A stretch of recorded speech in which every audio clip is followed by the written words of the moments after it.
It's the Ralph Nader Radio Hour. Stand up, you've been sitting way too long.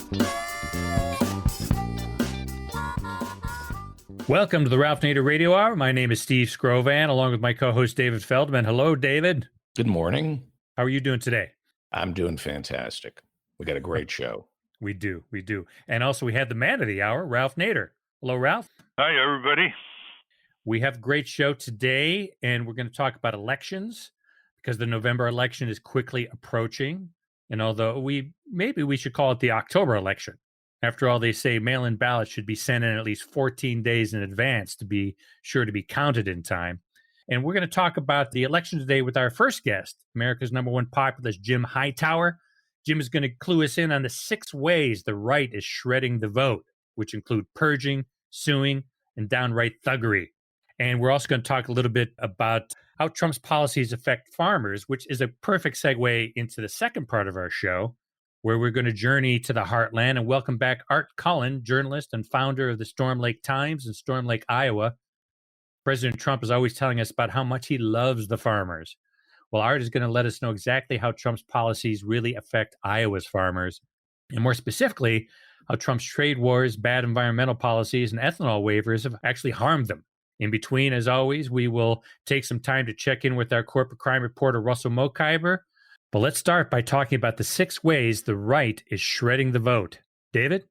Jim Hightower is a syndicated columnist, national radio commentator, and America's number one populist. He has written many books, including Swim Against the Current, Even a Dead Fish Can Go with the Flow.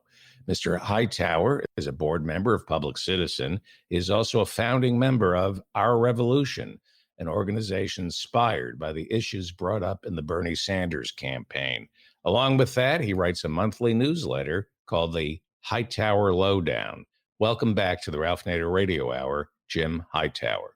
Great to be with you, and also Ralph and all those folks out there who are tuning in to this excellent public service radio. Thank you for coming on, Jim. You know, you and I have been aware of stealing elections over the decades and generations. There's nothing new about attempts to try to steal the election. But after the passage of the civil rights legislation under Lyndon Johnson in the 1960s, some people thought, well, that's a turnaround. We're not going to see legalized discrimination against minorities, and so on. And up come the Republican lawyers, and I want to start with the lawyers. They're the ones who are culpable, who figure out these schemes to deliver an amazingly intense attack on people's voting rights from A to Z. And you've written in the Lowdown 6 new ways, in addition to the old ways, from sheer intimidation and complexity in registering voters, 6 new ways that the Republican operatives, with the full support of Donald Trump, have devised. So can you go through those briefly? And then we're going to go into asking you, how can we remedy this? What's going on in Texas and elsewhere to get people's voting rights protected so there's a fuller turnout at the polls? Well, that's an interesting start right there, Ralph, is that we have the right to vote. Just about every American, not all, but just about every American has the right to vote. But what most Americans don't realize, and of course the establishment media doesn't bother reporting this on a regular basis, is that you don't necessarily have the right to exercise that right to vote. And that's what you mentioned, the Voting Rights Act of 1965, which raises the name of John Lewis, the great member of Congress, but more importantly, the great civil rights icon who passed away in July of this year. But even at the time of his death, he penned a missive to future generations in which he said that you must protect the right to vote because it can be taken away.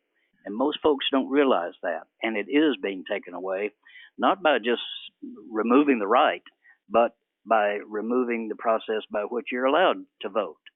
Paul Weyrich, the right-wing think tank guy, about a decade ago, he warned, I don't want everybody to vote. Our leverage in the elections, being Republicans, quite candidly goes up as the voting populace goes down. And so their strategy in the right-wing side has, particularly the last decade, you're right, Ralph, that probably from the first election in 1789 forward, we've had various forms of voter suppression. But now it has intensified. It is no longer voter suppression.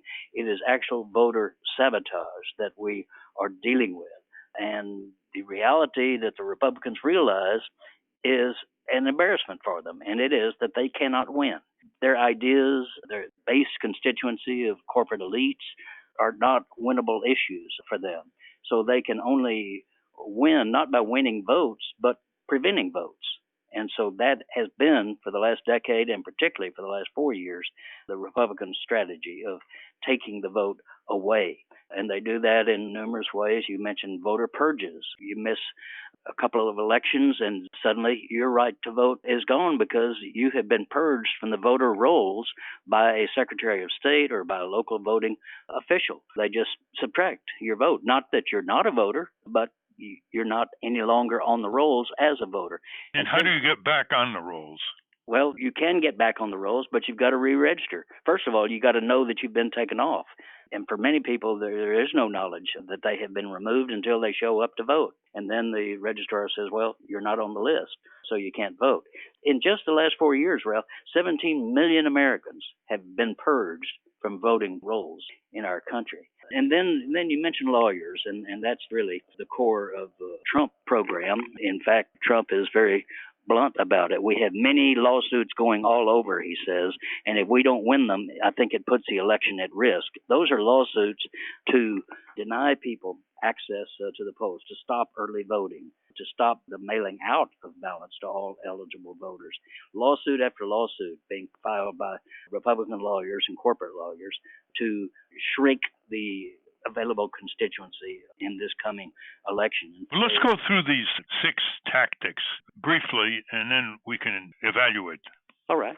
Well, that's one. You file lawsuits, and they've spent $20 million this year filing lawsuits to keep people from voting. Another one is just sheer thuggery of what are called poll watchers who are sent in to intimidate legitimate voters, to call them out of line, and to shout and demand that they be removed from the voting precinct. Another way is just to simply shut the doors. If you don't want the black people to vote, if you don't want tribal members to vote on the reservation, if you don't want students to vote, just close their polling places where they live. Slash the budgets for voting machines and poll workers and early voting. So you create huge lines. 7 hours it took to vote in Georgia primary this year. Another way is, as we've seen in the news quite a bit recently, is dismantling the post office. Trump has been totally discombobulated by the fact that we have postal workers who are able to deliver ballots to people and from people. And so he's been out to try to turn our mailboxes into shredding machines for ballots. And, this doesn't count the stuff like gerrymandering and other techniques that they have used for years. But they're literally tearing down the people's right to vote.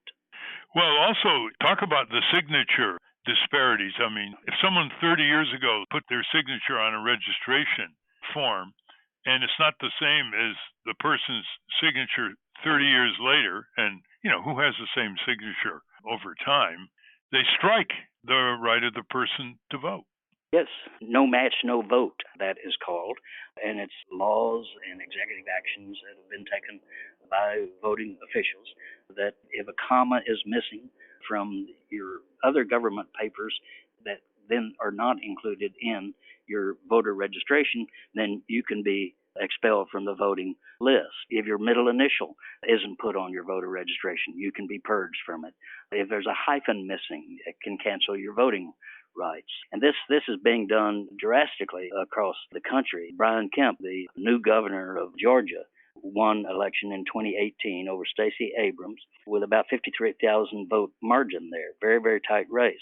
He had been Secretary of State, and while he was Secretary of State, just as he was going to run for governor, he purged 53,000 voters in Georgia from the list because they didn't match. They had that no match, no vote law.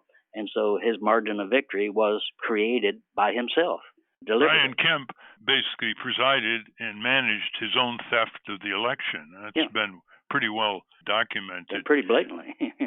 People listening to us talk, Jim, can be excused for wondering why what's going on here is not a first-class felony. Why there aren't criminal statutes here? Why there aren't criminal prosecutions? Sure, the prosecutors are part of the cabal against certain kinds of voters with the enforcers and the politicians, but most of the laws have no criminal penalty. It's like, it's just politics. One party does it when they're in power and the other party does it when they're in power, so they sort of, forgive each other. But this is domestic treason. You're basically destroying the pillars of democratic elections, and you're taking away the basic sovereignty of those voters. So I say it's domestic treason, a first-class felony, and yet people who document this, Jim, they do it with a very calm voice and very, very moderate language. Haven't you noticed that? I mean, Yes, it's really amazing. If someone is heard engaging in an ethnic, racial slur, people go crazy with rage and action, and they want the person to be fired or resigned. But this is, one might conclude, is a bit more fundamental in terms of stripping people of participating in the We the People preamble to the Constitution. Why do you think this is not a criminal matter in some states, and why do you think the language is so wonky? Well, it's legalized crime. They do it because they can. And you mentioned the Constitution. There is no right to vote written into the Constitution because the founders assumed it, but it is not written in the Constitution. And so sometimes the right wing uses that, says, well, you have no right to vote. It's not protected by the Constitution. But in fact, as you point out, there's no punishment for a Brian Kemp to just blatantly walk in. I mean, he should have to wear a mask, and I don't mean a health mask. I mean one of those ski masks like bank robbers use for all the while that he is in office, because he essentially stole that election by manipulating the voting rolls to his advantage. But let's back up even further, Ralph. It's not just the election officials. It's not even just the elected officials who are doing this. Behind all of this are those who profit from corporate policies that the Republicans then enact. I mentioned those lawyers who are going all over the country right now.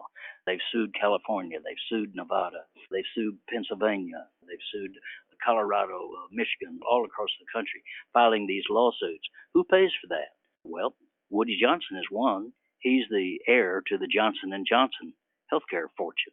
Charles Schwab is another. He runs ads on television for his financial operation, explaining what a great citizen he is.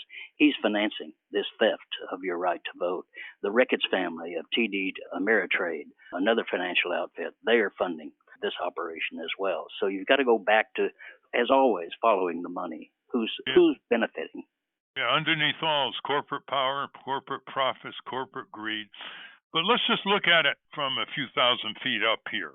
First, you start with a system where people can run for president, and the person who wins the popular vote loses the race because it's taken away from that victor by the Electoral College. That's what happened in 2000, and that's what happened in 2016. The Democrat candidates, Gore and Clinton, won the popular vote, and they lost the race because of the Electoral College.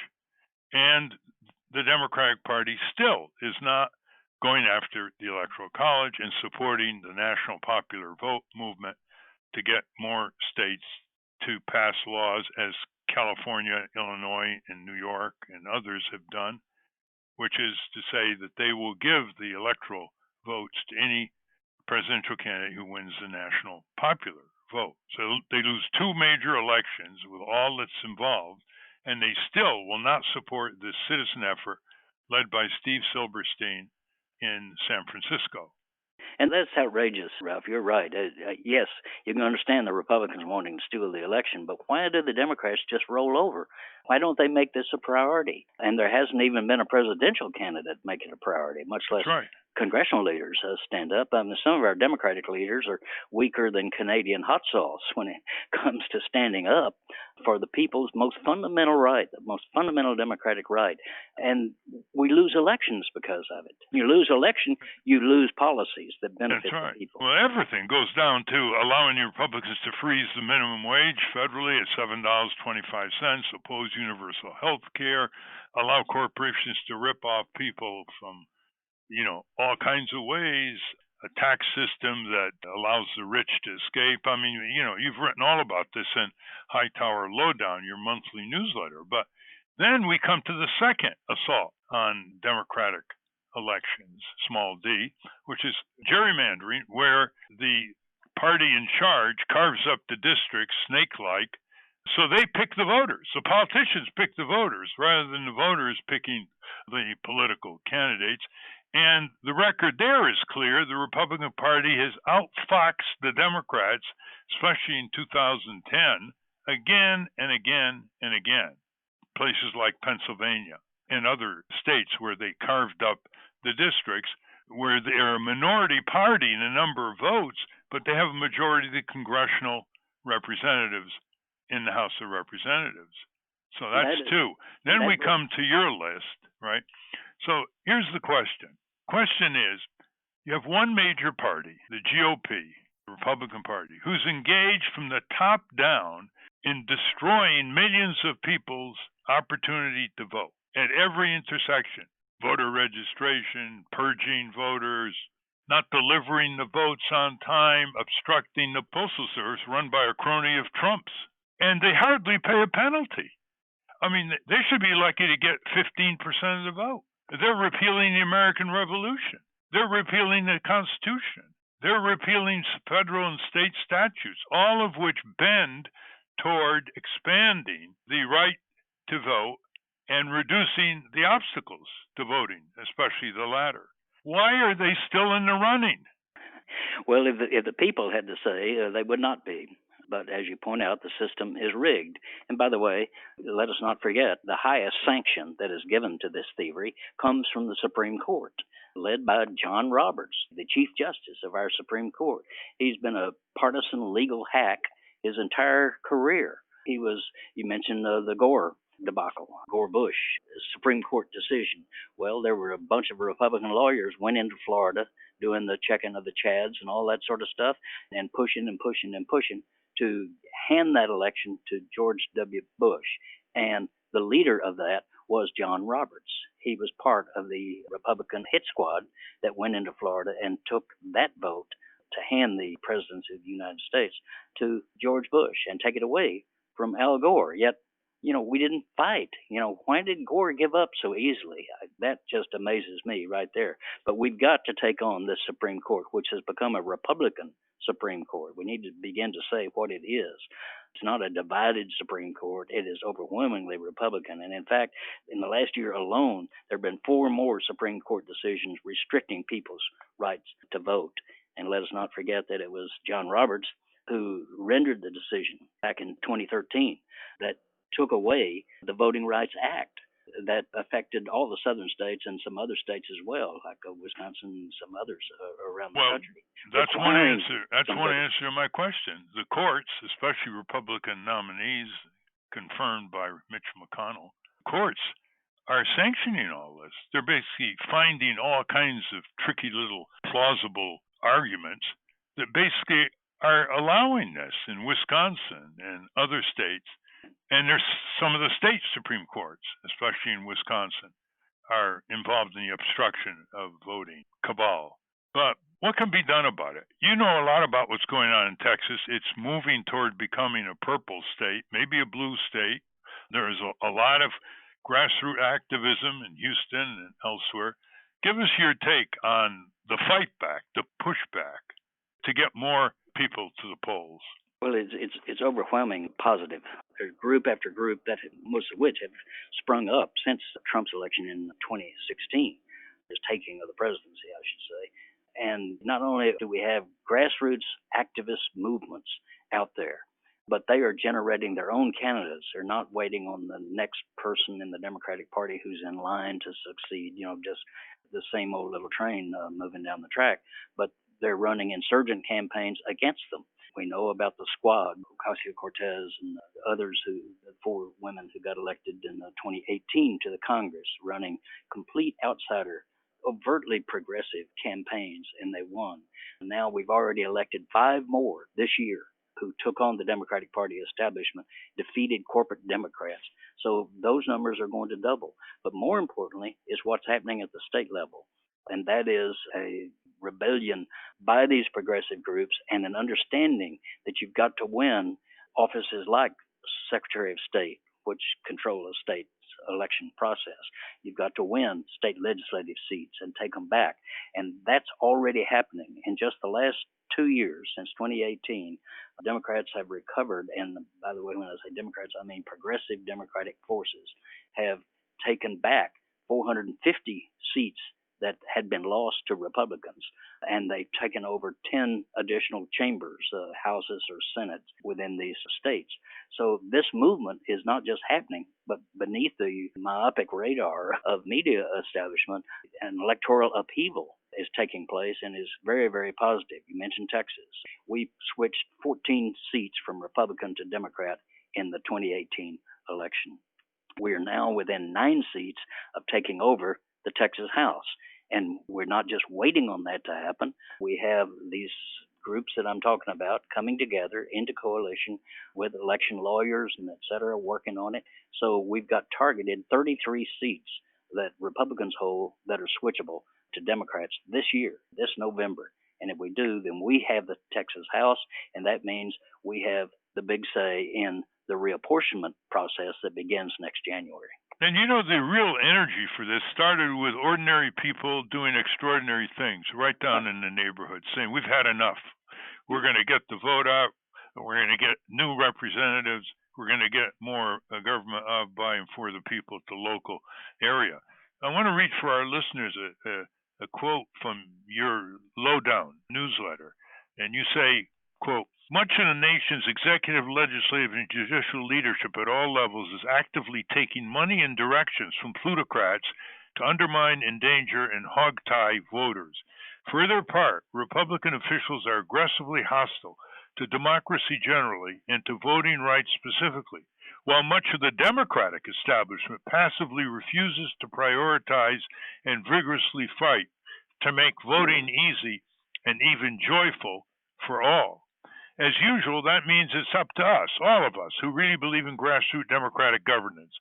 Perhaps you personally face no voting barriers, but when Black, Latinx, poor folks, the elderly, students, and other constituencies are shut out, we all are deprived for our right to majority rule and is diminished by every person who, one by one, is excluded.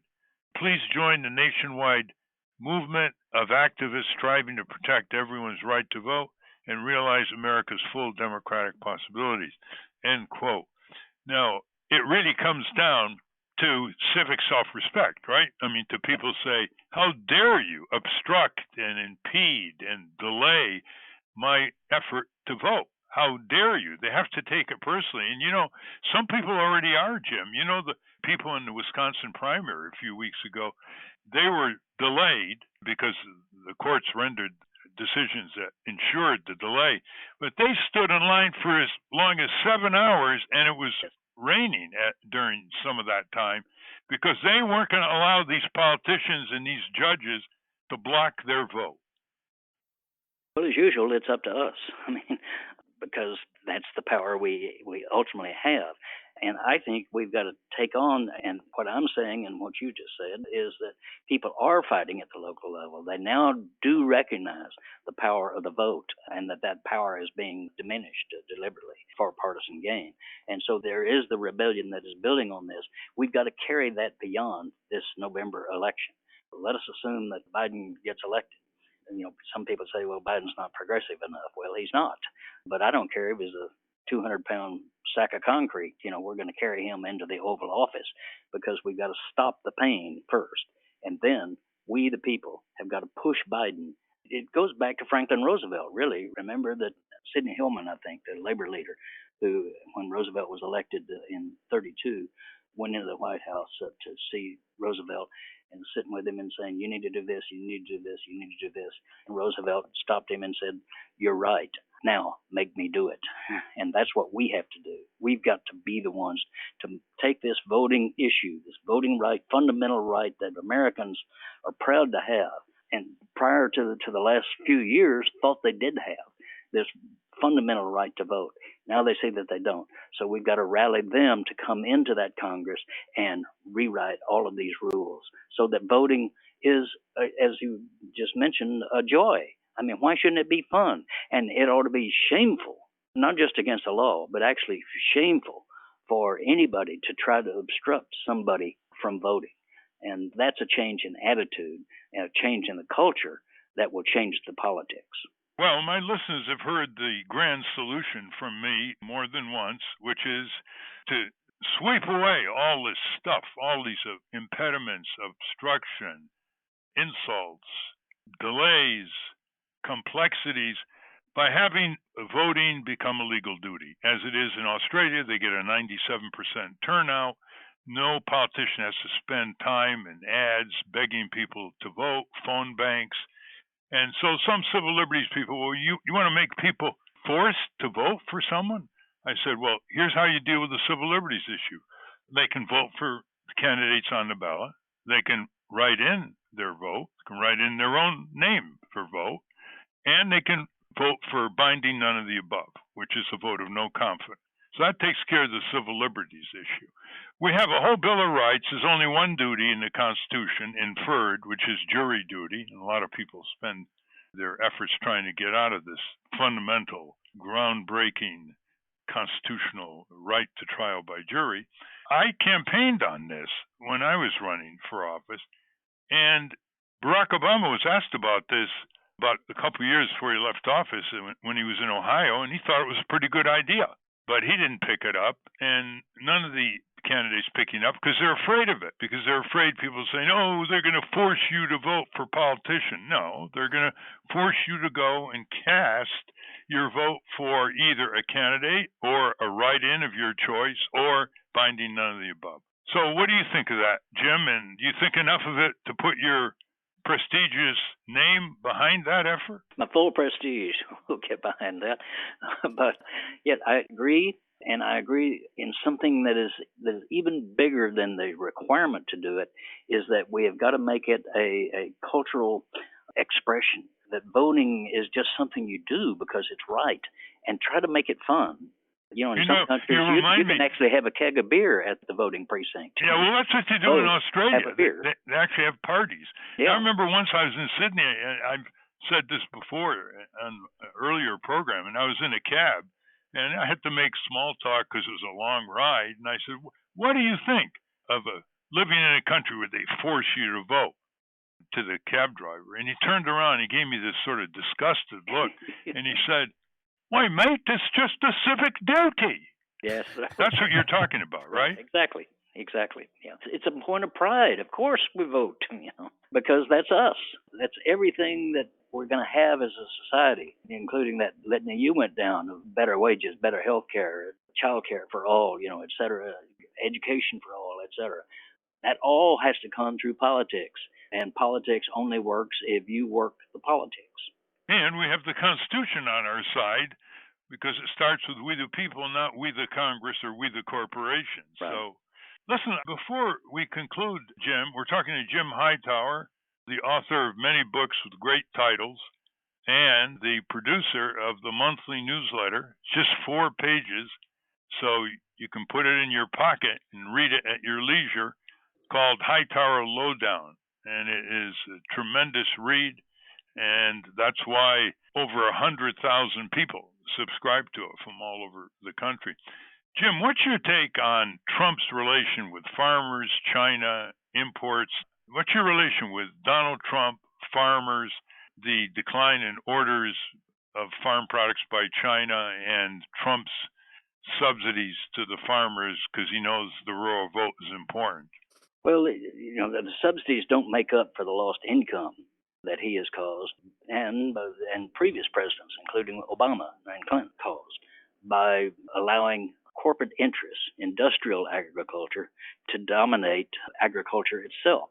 I did my Hightower Lowdown an issue last year on the farm crisis. Again, the media has not really been paying that much attention, but there's not just a farm recession. There's a farm depression all across the country. Farmers losing not just their crop, losing their prices, but losing the farm itself. And the suicide rate on farms going up dramatically again across the country. That's not happening by accident. It's happening because corporate power has been allowed to get a stranglehold on family farmers. First are the financiers, the bankers and the investment houses, and et cetera, that not only control the interest rate and the money, whether you get a loan or not, to farm, but also Wall Street has become the biggest farmland holder in America, buying up farms for speculative purposes down the road, driving up the price to real farmers, and particularly young farmers who want to get a piece of land to try to farm. No, they're squeezed there, but especially they're squeezed by the monopolies that farmers must sell to. You take something like milk, two corporations control about 60% of all the milk in the United States, of the milk sales that farmers make, two processing giants. And they put the squeeze on the farmer, paying less than the price of production. Look at a chicken. I did a chart there. You take a bucket of chicken, go down to Kentucky Fried and buy one of those $30 buckets of chicken. Who gets the $30? Well, we traced it all back, and it turns out the farmer gets 54 cents out of a $30 bucket of chicken. The rest of it goes to Tyson and the giants, goes to advertising, goes to the profit centers in the country and to the financiers as well. So you've got to take on that monopoly power.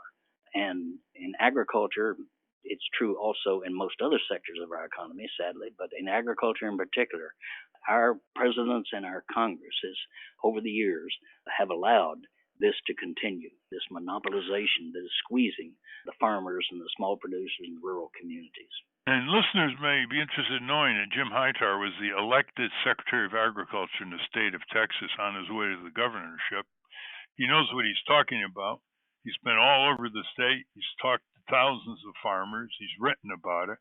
Tell us what the Democratic Party platform should be on farm policy in the year 2020. Well, actually, the Best Farm program was put forward by Elizabeth Warren.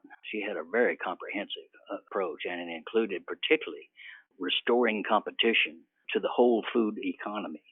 And by the way, that goes to the wait staff in restaurants as well. So it's not just, there's people on the farm that are connected to this, but there's the small businesses in local communities, the restaurant workers, and the meatpacking workers. And we've seen how they're being treated by Trump, requiring meatpacking houses, huge slaughterhouses, to be open during this pandemic.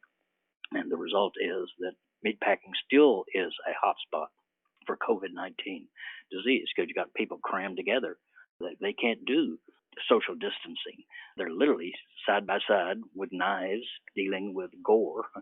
And it's a very dangerous occupation, one of the most dangerous, in fact, in the country, and one of the poorest paid in the country. And another aspect of it has got to be unionization. We have got to bring worker power back to the table, giving them not only the right to organize, but the right to confront the profiteers who are running roughshod over them on everything from safety issues to wages. So the Democratic platform has got to be that. One, have farmers write it. Get them together. You can do that with the kind of town hall type meetings all across the country.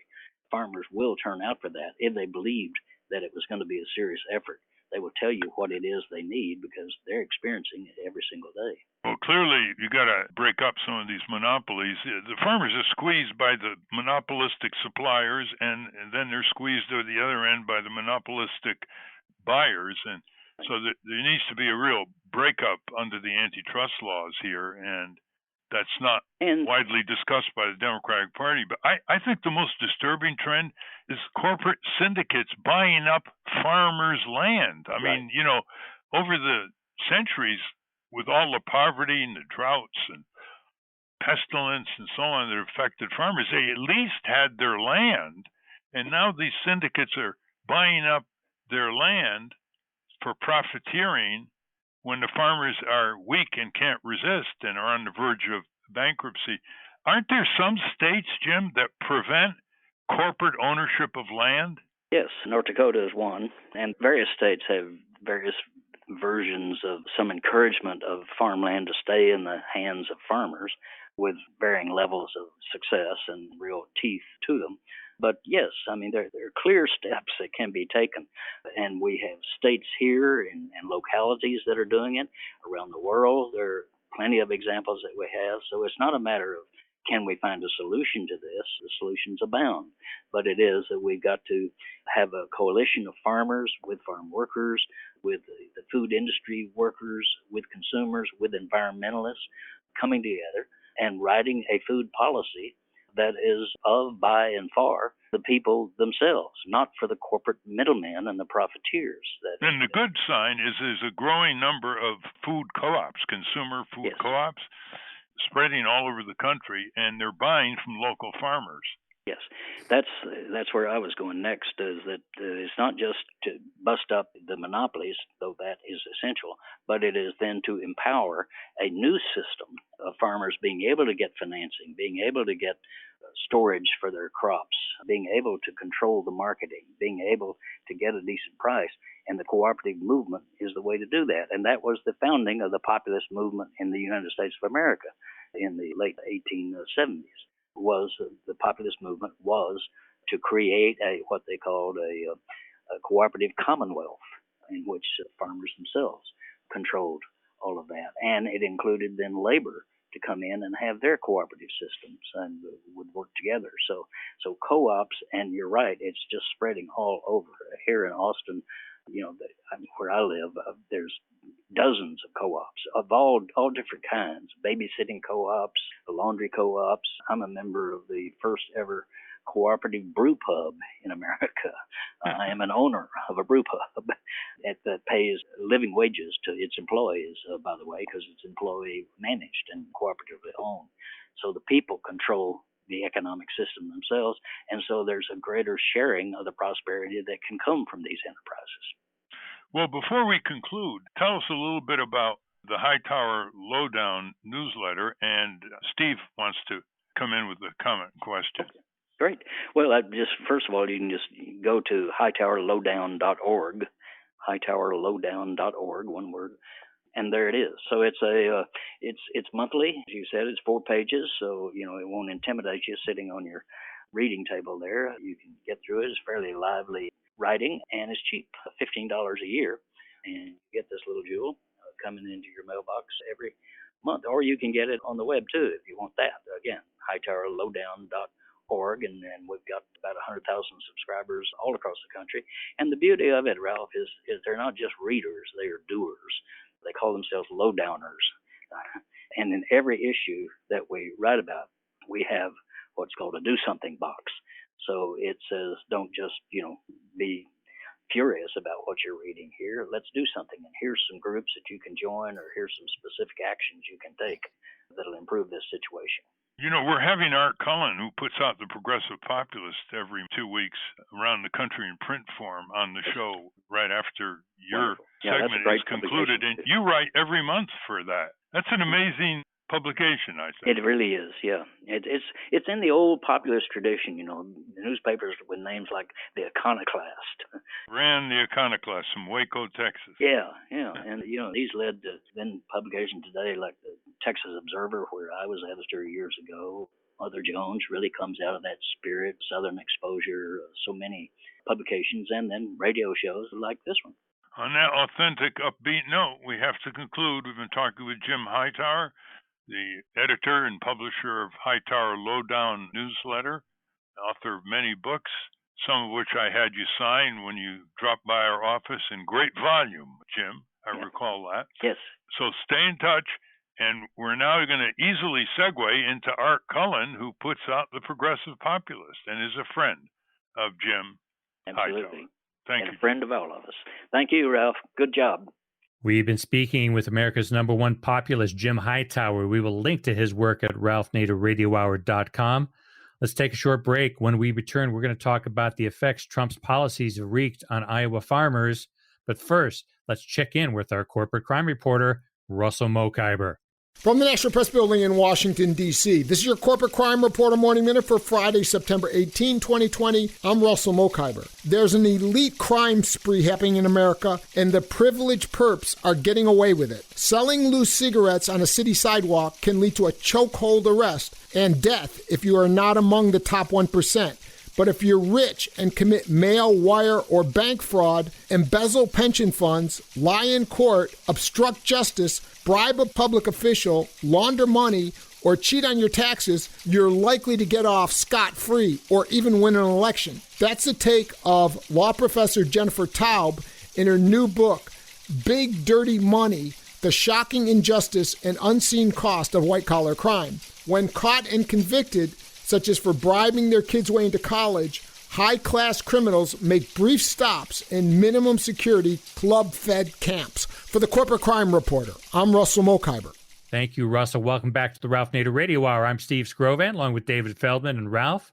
Iowa's rich loam, some of the best soil in the country, is quickly eroding. The floods that come every spring have become more and more destructive. As the soil washes away, fertilizer runs off with it, polluting the rivers.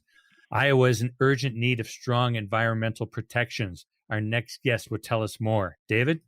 Art Cullen is half the ownership and 25% of the news staff of the Storm Lake Times, located in Storm Lake, Iowa, which he founded with his brother John. Mr. Cullen is the winner of the 2017 Pulitzer Prize for editorial writing. He won that for his editorials taking on corporate agribusiness for fouling the state's water and despoiling its soil.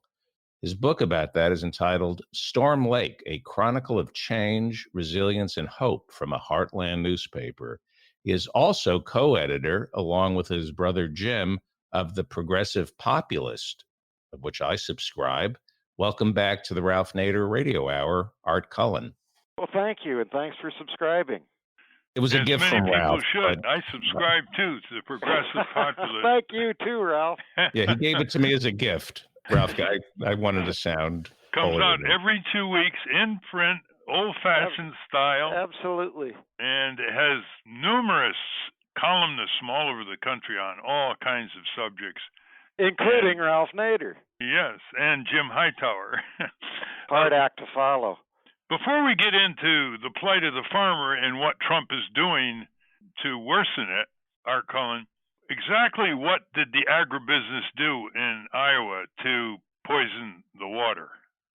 Essentially, it's corn production. Every inch of Iowa is planted to either corn or soybeans, corn being our principal crop. And we grow about 30 to 40% too much corn than what the market wants, and we're dumping tons and tons of nitrogen fertilizer on the ground every year, and it ends up going to the Gulf of Mexico and killing the Gulf of Mexico in a dead zone the size of New Jersey. And then it also manifested in livestock production. Iowa is the most concentrated livestock area in the country. And in fact, I live in the most concentrated livestock area in North America. By that you mean a very few giant corporations control the market? Yes, very few used to. And now, 3 companies essentially control our nation's meat supply. And they all are generated from corn. And they are? Tyson, which is headquartered in Arkansas, and then Smithfield, which is owned by China Incorporated, and then JBS, which is out of Brazil.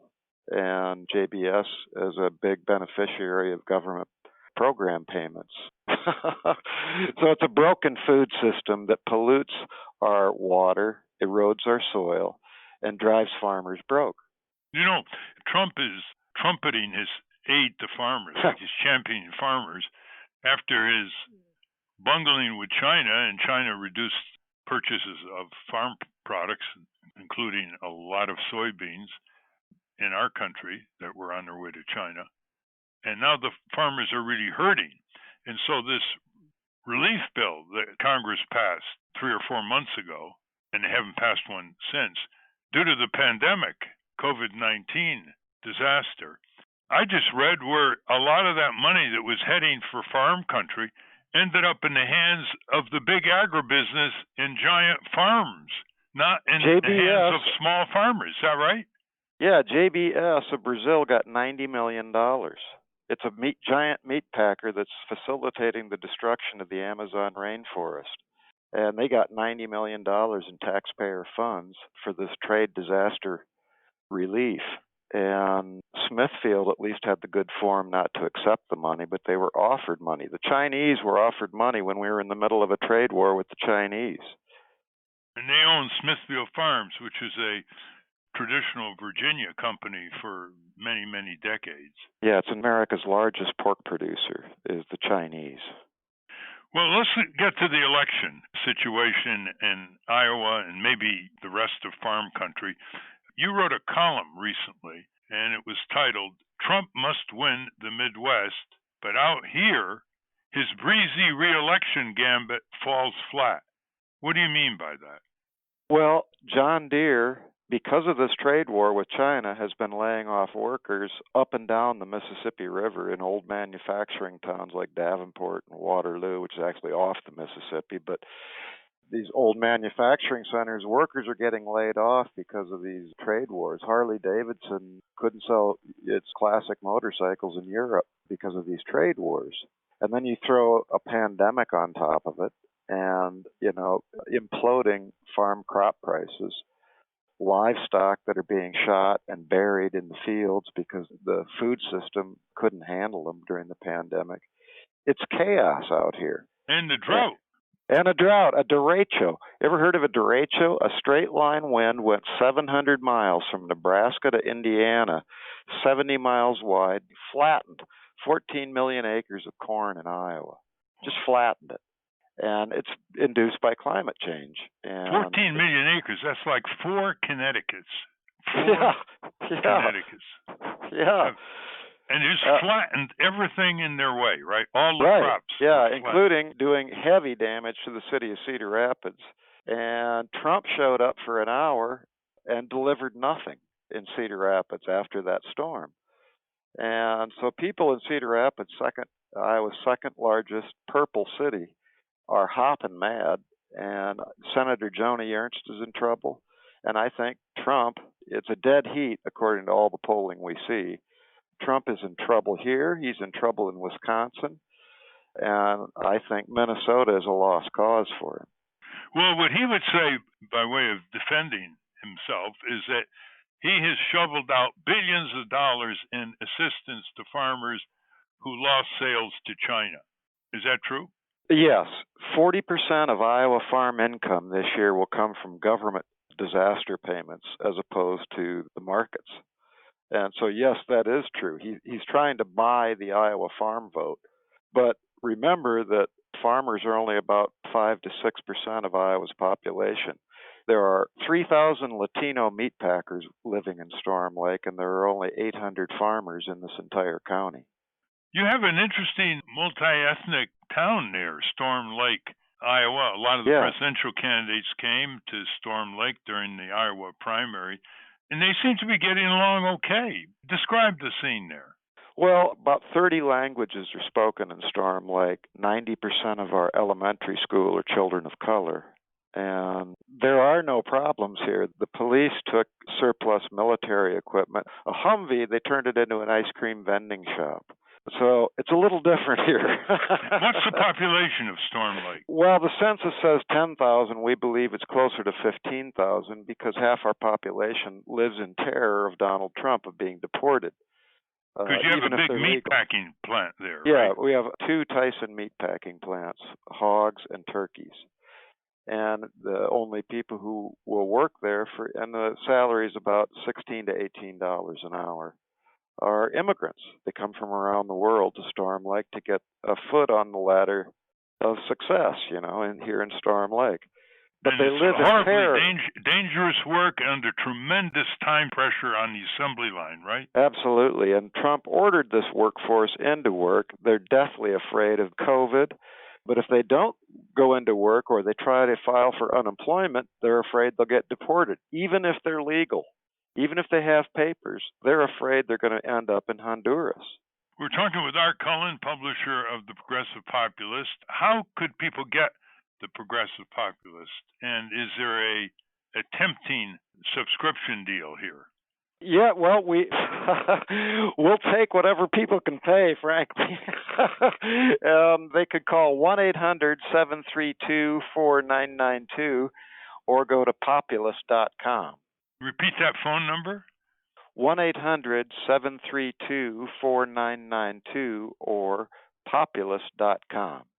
Now, where does all this billions of dollars of Trump assistance come from? The suspicion is that he takes the tariffs that are collected on Chinese imports and go to the Treasury. They bypass Congress, and he just recycles them out to the farmers, mostly big, rich farmers. Well, that's true. The payments are going to the largest farmers and those who need it least. And I don't think they're coming from tariffs. I think it comes from a company called the Commodity Credit Corporation, which is organized under the federal farm bill and run by the United States Department of Agriculture. That's true, but where does the CCC get all that money? It's not appropriated by Congress. It's far more money shoveled out to farm country than Congress has appropriated. Do you have any sense? Frankly, I don't know. I suppose they just issue more debt with the Chinese to support the trade war with the Chinese. And you don't think it's selling Trump in farm country, not just Iowa, but generally Nebraska? Well, I don't know about Nebraska. That's quite a bit redder. But certainly he needs Wisconsin, Minnesota, and or Iowa. And I think he's losing, according to the latest polls, in Wisconsin and Minnesota, and even in not just in Madison and Milwaukee or St. Paul and Minneapolis, but out in towns of 20 and 30,000 people. Biden is leading. He's leading among senior citizens in Wisconsin, and he's in a dead heat with Trump in Iowa. And actually, Senator Joni Ernst is running behind her Democratic challenger, Teresa Greenfield, in both fundraising and polling. So it tells me that the economic issues are coming home to roost on Trump, and that you can't change this dynamic, I don't think, before November. Steve, David, do you have any comments or questions for Art Cullen? Yeah, Art, you mentioned that a Democratic challenger, Joni Ernst. Is this person a progressive populist by any chance, or more of a corporate Dem? She's definitely a corporate Dem, I would say, and her main issue is preserving Social Security. And she was kind of recruited by Chuck Schumer and the Democratic Senate Campaign Committee to run for this seat and won a primary election. But yeah, she's pretty much a middle-of-the-road Democrat. What is the state of progressives in Iowa? Is that even a thing? Because we just heard Jim Hightower talk about how it's going in Texas, and there's some progressives, I guess, Cori Bush being probably the most prominent. Is there a progressive movement in Iowa? Well, there's always been a progressive populist movement in Iowa. It's always just under the surface, and it kept Tom Harkin in the U.S. Senate for 30 years. And then on the conservative side, conservative populists, this maniac Steve King in Congress for 20 years. Now, Steve King nearly got beat by a progressive populist by the name of J.D. Scholten, a former semi-pro pitcher who drives around the district in a beat-up Winnebago camper he calls Sioux City Sue. And he came within 3 points of Steve King in 2018, and then King got beat in a primary, and now Scholten is running against a deep red conservative named Randy Feenstra, and Scholten could win that race. And I think that populism, to be successful in Iowa, you've got to be a populist, and I think Tom Harkin, Terry Branstad, Chuck Grassley, and Steve King have all proved it. It just depends on which flavor of populist you are. But Tom Harkin could win in western Iowa, and I think J.D. Scholten can. Terry Branstad is our ambassador to China. He's just leaving right now. He's a Republican. Right. You can't have populism without small family farmers. Is the small family farm a myth? Does it still exist? It does not exist, and it hasn't existed since 1985. And really, when the livestock industry consolidated and eliminated the independent producer in the 1990s, that's really when we said goodbye to the family farm. And so now guys raise hogs for Smithfield in their own buildings. They're kind of like serfs, indentured servants to a 30-year hog contract on their own land. So the family farm, it's almost non-existent? Yeah, there are people that have what we call hobby farms, with a few goats and chickens and trying to get back to the land. But, most of farm income in Iowa, probably 80% of it is on farms that are 500 acres or larger.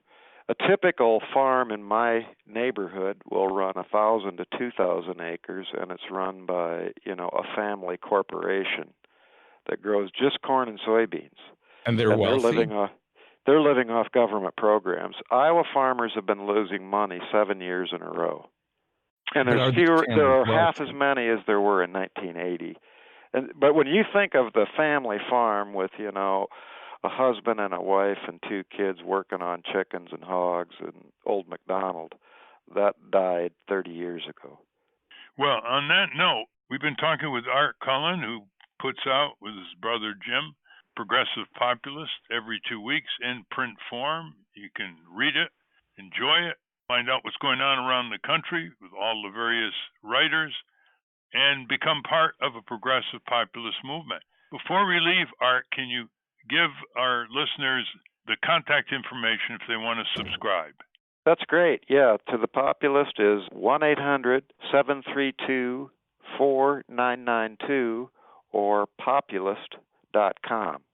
Thank you very much, Art. To be continued. This is a wonderful publication, and you should give it to your local libraries and talk it up in your neighborhood. It covers almost everything you're concerned with.